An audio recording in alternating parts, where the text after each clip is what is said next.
Bonjour à toutes et à tous, j'espère vous retrouver en pleine forme. Aujourd'hui, dans cette séance, je vais partager avec vous, chers étudiants et étudiantes de la deuxième année baccalauréat, un exercice concernant les nombres complexes. Donc, c'est un exercice que j'ai choisi. Pourquoi? Parce que c'est un exercice très intéressant qui comporte certaines questions que vous devez quand même savoir comment y répondre. Alors là, le sujet est devant vous et je vais bien sûr diviser ce sujet en différentes questions. Chaque question, je réponds à chaque question et ainsi de suite. Voilà, soit dans c'est l'équation E égale à Z3 plus IZ au carré moins 2Z plus 4I égale à 0. La première question vérifie que I est une solution de E. On déduit que Z est une solution de E si et seulement si Z égale à I ou bien Z au carré plus 2IZ moins 4 égale à 0. Donc il y a d'autres questions. Donc on va passer par la première question puis on va résoudre les autres questions qui suivent.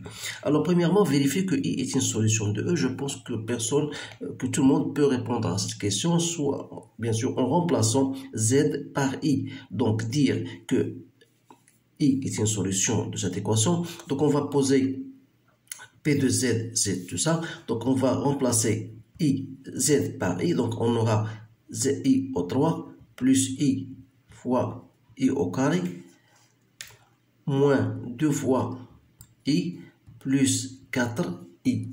Donc ça me donne moins I, moins 2I, moins 2I, pardon ici moins I, voilà, I au carré c'est moins, donc c'est moins I, moins 2I plus 4I. Donc vous remarquez moins I, ça fait moins 2I, moins 2I, moins 4. Donc c'est égal à 0. Donc on dit que I est solution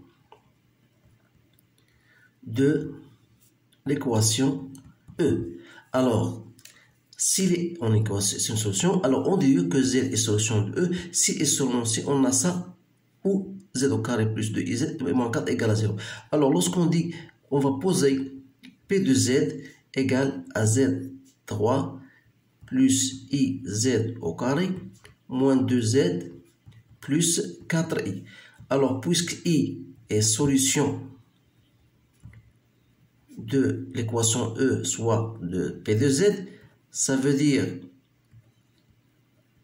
que Z, bien P de Z, va s'écrire comme étant Z moins la première solution qui est I, fois une autre expression qui sera de second degré. Alors, puisqu'on a ici égal à 1, donc on va dire que égal à, on va mettre Z au carré plus A Z plus B, c'est-à-dire on aura une expression de second degré sans tenir bien sûr de l'expression 1 qui sera égale à 1, puisque il y en a 1. Donc, c'est-à-dire on va donc mettre cela, on va simplifier, c'est-à-dire on va faire un autre calcul. Donc Z fois Z au carré, c'est-à-dire que P de Z donc égale donc Z3 plus A Z au carré plus B Z moins I Z au carré moins A I Z moins B. Autrement dit, donc B de Z égale Z puissance 3 plus on aura A moins I Z au carré plus B moins AI Z moins B. Alors, sachant que P de Z, on a dit qu'il est égal à quoi?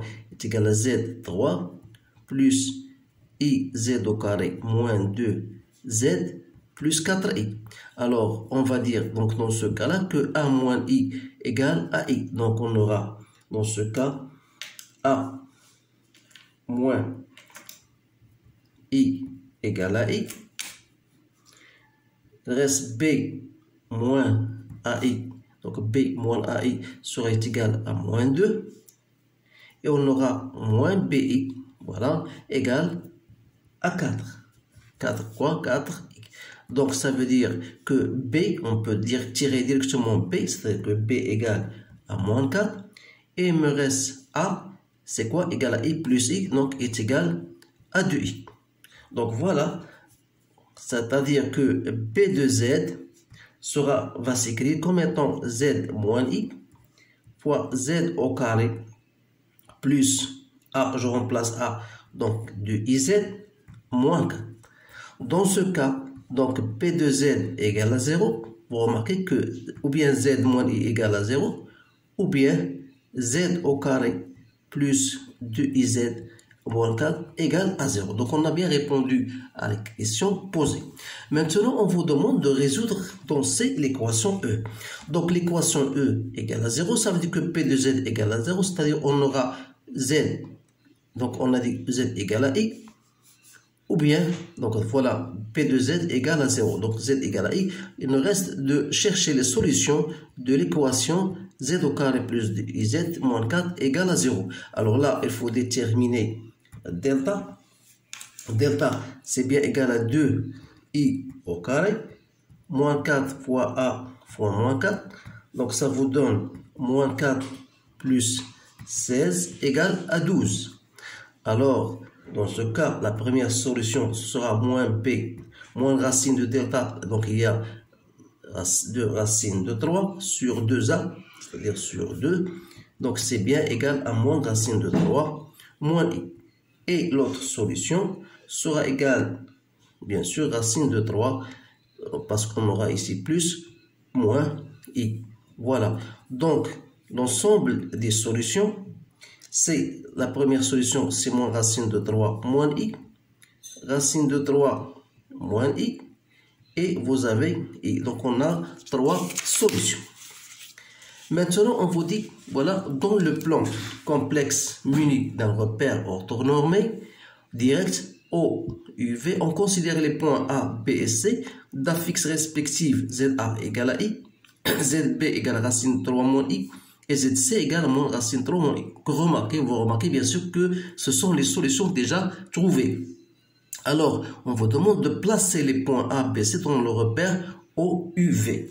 Alors, pour placer les points OUV, donc il faut quand même savoir tracer à partir du moment où vous avez ZA égale à I, c'est-à-dire quoi? Ça veut dire que la forme trigonométrique sera égale à 1, 0.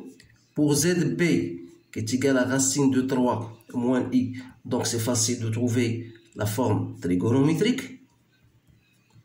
Et ZC égale 2, 7pi sur 6. Alors pourquoi j'ai fait ça là? Tout simplement pour vous dire que les points B et C, ils ont le même module, c'est-à-dire ils doivent appartenir à un cercle de rayon 2. Alors, j'ai tracé donc mon cercle de rayon 2, voilà. Et puisque l'argument de ZB égale à moins pi sur 6, voilà, ça, j'ai divisé donc, et voilà, pi sur 6. Ça sera donc 5 pi sur 6, et ce point-là sera 7 pi sur 6. Donc, ici, vous aurez 7 pi sur 6, etc., 11 pi sur 6. 11 pi sur 6 ou bien moins pi sur 6.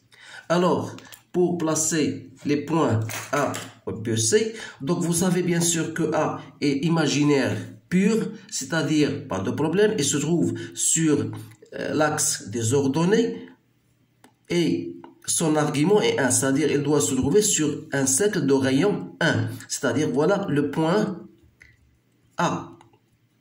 Alors le point B, il se trouve sur le cercle que j'ai tracé de rayon 2, mais dont l'argument, bien sûr, est moins pi sur 6, c'est-à-dire, il se doit se trouver ici. Voilà. Donc, voilà le point B, alors que le point C, c'est l'argument 7 pi sur 6, donc il doit se trouver, voilà, en ce point. Donc, essayez, bien sûr, de se familiariser avec le placement des points parce qu'en général, on vous donne, ça fait longtemps qu'on n'a pas donné ce genre de questions.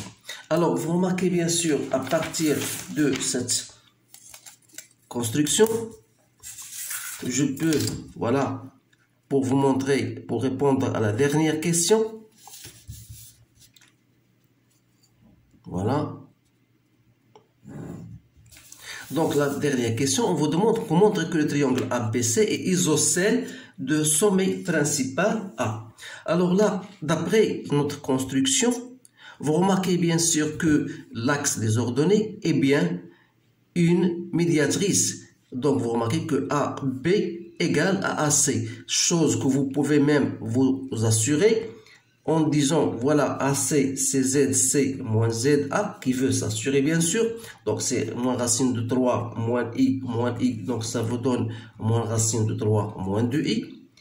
Et AB égale à ZB moins ZA, qui est égal à racine de 3 moins I, donc c'est racine de 3 moins 2i. Donc vous remarquez bien sûr que AC est égal à AB. Le module de ça, c'est 3 plus 4, ça fait 7, donc c'est racine de 7. Alors là, ça prouve que le triangle en question est un triangle isocèle, c'est-à-dire puisque AB égale à AC, donc c'est un triangle isocèle de sommet, bien sûr, A. Donc ça, c'est une réponse d'une façon plus simple, mais vous pouvez même répondre à cette question en parlant de votre construction, puisque vous avez B et C appartiennent au cercle de rayon R égale à 2, et vous remarquez bien sûr que l'axe des ordonnées est bien une médiatrice, donc ça veut dire que AC égale à AB. Donc on va écrire dans ce cas que le triangle ABC est isocèle